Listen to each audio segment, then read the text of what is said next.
नमस्ते, जय श्री कृष्ण, जय माँ त्रिपुरे।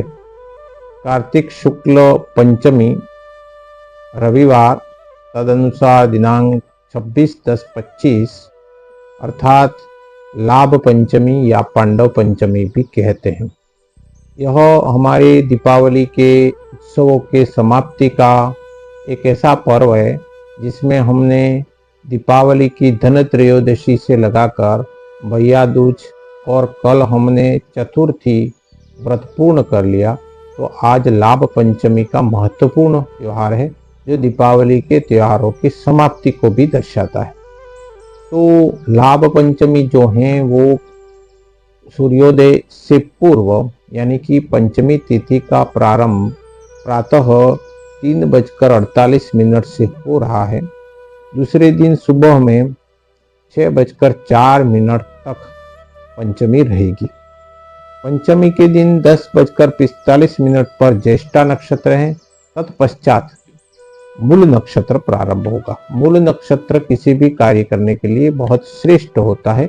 मूल का मतलब होता है जड़, जड़ यानी कि गहराई तक जाती है। तो कल के दिवस में कौन कौन से श्रेष्ठ चौगड़िया और अच्छा समय रहेगा जिसमें हम किसी प्रकार का श्रेष्ठ और अच्छा कार्य करना चाहे, तो इस संदर्भ में मैं थोड़ा सा आपको बताना चाहूँगा कि सूर्योदय से पूर्व का जो मुहूर्त होता है वो ब्रह्म मुहूर्त होता है। 3:48 पर तिथि पंचमी प्रारंभ भी हो रही है और लगभग 4:30 से 6:30 तक हमारा जो लाभ चौगड़िया है वो अच्छा श्रेष्ठ मुहूर्त का बना हुआ है। उसके बाद में चल चौगड़िया जो है वो 8:04 से 9:29 तक रहेगा। फिर लाभ चौगड़िया 9:29 से 10:54 तक रहेगा। अमृत चौगड़िया 10:54 से 12:19 तक रहेगा। वही अभिजीत मुहूर्त 11:56 से 12:42 के बीच रहेगा। तो हम लाभ पंचमी में कौन से कार्य करें कि हमको लाभ हो, उस दिन क्या क्या किया जाता है हमारी संस्कृति में, उस पर विचार थोड़ा सा करेंगे। लाभ पंचमी के दिन नए बही खातों का शुभारंभ किया जाता है। दुकान का पूजन किया जाता है। घर पे देहली का पूजन किया जाता है। गणेश जी, लक्ष्मी जी, सरस्वती जी, शिव जी का पूजन किया जाता है। पितृ पूजन भी किया जाता है। साथ ही उस दिन घर के द्वार के दोनों तरफ लाभ और शुभ लिखा जाता है और स्वस्तिक का चिन्ह हमारे आंगन में हल्दी और कुमकुम मिलाकर भी बनाया जाता है। उसकी रंगोली भी बनाती है माता बहनें और उसको स्वस्तिक के चिन्ह को हमारी धन की तिजोरी, अलमारी, पूजा स्थल के पास में जहाँ भी हमको ऐसा लगे कि हम स्वस्तिक चिन्ह बनाकर भगवान की उपासना, माँ लक्ष्मी की उपासना और आराधना करें तो वह हम कर सकते हैं। इस दिन बही खातों पर भी तिलक और कुमकुम लगाकर पूजन किया जाता है। लक्ष्मी माता को मिष्ठान चढ़ाए जाते हैं, मिठाई चढ़ाई जाती है, केले चढ़ाए जाते हैं, नारियल चढ़ाया जाता है। आंवला भी आजकल मिलने लग गया, मौसमी फल है तो वह भी चढ़ाया जाता है। दूध मिश्रित साथ में मिश्री मिलाकर दूध को भी चढ़ाया जाता है और अर्पित करने के बाद में उसको बांटा भी जाता है।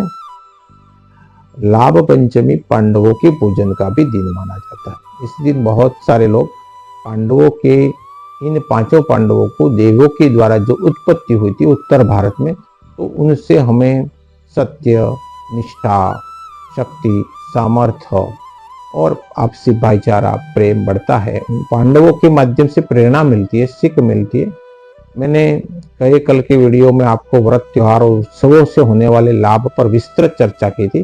तो ये लाभ पंचमी का दिन ऐसा है कि हमारे भारत में इस दिन विभिन्न प्रकार के त्योहार पूर्व में पंचमी के दिन आते रहते हैं। नाग पंचमी पे नाग की पूजा होती है, बसंत पंचमी पे सरस्वती की पूजा होती है। ऐसे भी लाभ पंचमी पर लक्ष्मी माता की पूजा के साथ साथ इष्ट देव की पूजा और आराधना करते हैं, जिससे हमें प्रत्येक क्षेत्र में व्यवसाय हो, चाहे नया कार्य प्रारंभ करना हो, चाहे हमें शिक्षा प्राप्त करनी हो या नया वर्ष शुरू हुआ तो अब नए वर्ष के हिसाब से हम कुछ नया कार्य प्रारंभ कर रहे हैं, तो उस नए कार्य के प्रारंभ में भी लाभ हो। इस दिन किसी प्रकार की हिंसा न करें, पशु और पक्षियों के साथ में दुर्व्यवहार न करें और उनके लिए दाना पानी ऐसा हम कुछ कर सकते हैं तो ये हमारे लिए लाभकारी होता है। तामसिक भोजन का सेवन न करें। इस दिन कुछ लोग बिल्कुल व्रत भी करते हैं, वो श्रेष्ठ बात है। व्रत नहीं कर सके तो कम से कम अपने भोजन में सात्विकता रहे। हम मांस या शराब का सेवन नहीं करें लाभ पंचमी के दिन, ऐसा प्रयास करें। काले कपड़े न पहने, उस दिन प्रयास रहे हमारे कपड़े अच्छे हो, पीले हो, सफ़ेद हो या केसरिया हो, इस तरह के कपड़े पहने। साथ में पेड़ पौधों को न काटें और अच्छे सुगंधित फूल माँ लक्ष्मी को लाकर चढ़ावें। रुद्राभिषेक शिव जी का करें, गणेश जी का पूजन करें, माँ सरस्वती की पूजा उपासना करें। बाल व नाखून न काटें, ये हम कुछ प्रयोग कर सकते हैं। स्वस्तिक का बहुत बड़ा महत्व है। ये स्वस्तिक यंत्र उस दिन बनाया जाता है। तो आज हम थोड़ा सा संक्षेप में समझेंगे कि स्वस्तिक भारतीय संस्कृति का एक प्रतीक, धार्मिक एक प्रकार से किया जाने वाला प्रतीक है। ये हर जगह बनाया जाता है और हमारे ब्रह्म देवता जब भी कभी पूजा पाठ करते तो स्वस्तिक मंत्र भी बोलते। तो वो स्वस्ति न इंद्रो वृद्धश्रवाः स्वस्ति न पूषा विश्ववेदाः स्वस्ति नस्ताक्षर्यो अरिष्टनेमिः स्वस्ति नो बृहस्पतिर्दधातु। मतलब ये कि महान कीर्तिवान इंद्र हमारा कल्याण करे, विश्व के ज्ञान स्वरूप उषादेव हमारा कल्याण करें जिसका शस्त्र अटूट है, ऐसा ही गरुड़ भगवान हमारा मंगल करें और सर्व प्रकार से बृहस्पति देव भी हमारे अच्छा करें, मंगल करें। तो कोई भी कार्य निर्विघ्न हो, ऐसी इच्छा से जो कार्य किए जाते हैं, मंगल कामना की जाती है। तो उस मंगल कामना का एक मंगल प्रतीक चिन्ह भी बनाया गया और वो है स्वस्तिक चिन्ह। स्वस्तिक जो शब्द है वह सु प्लस अस धातु से बना हुआ। सु यानी कि अच्छा, कल्याण, मंगल, और अस यानी सत्य, अस्तित्व जिसका है, उस परमात्मा का अस्तित्व है, यानी कि कल्याण की सत्ता, मंगल का अस्तित्व और उसका प्रतीक यानी कि स्वस्तिक। तो जहां जहां भी शोभा है, सुसंवाद है, प्रेम है, उल्लास है, जीवन का सौंदर्य है, साहचर्यता है, व्यवहार अच्छा है, वो स्वस्ति भावना में ही मानव का और विश्व का विकास निहित है। ऐसा ये स्वस्तिक का प्रतीक चिन्ह है। तो स्वस्तिक अति प्राचीन चिन्ह है जिसका हमें एक धर्म प्रतीक के रूप में माना जाता है और प्राचीन समय से मानव द्वारा पूजित है। देवताओं की शक्ति और मानव की शुभकामना, इस दोनों को सम्मिलित सामर्थ्य का प्रतीक स्वस्तिक। तो एक सीधी रेखा जो है, जो लंबी खींचे और उसको दूसरी एक तिरछी रेखा खींचे, तो वो स्वस्तिक में क्रॉस बनता है। क्रॉस यानी कि सीधी रेखा है, वो ज्योतिर्लिंगों को प्रकट करती है और जो तिरछी रेखा है वो उस विश्व का विस्तार के रूप में प्रकट करती है।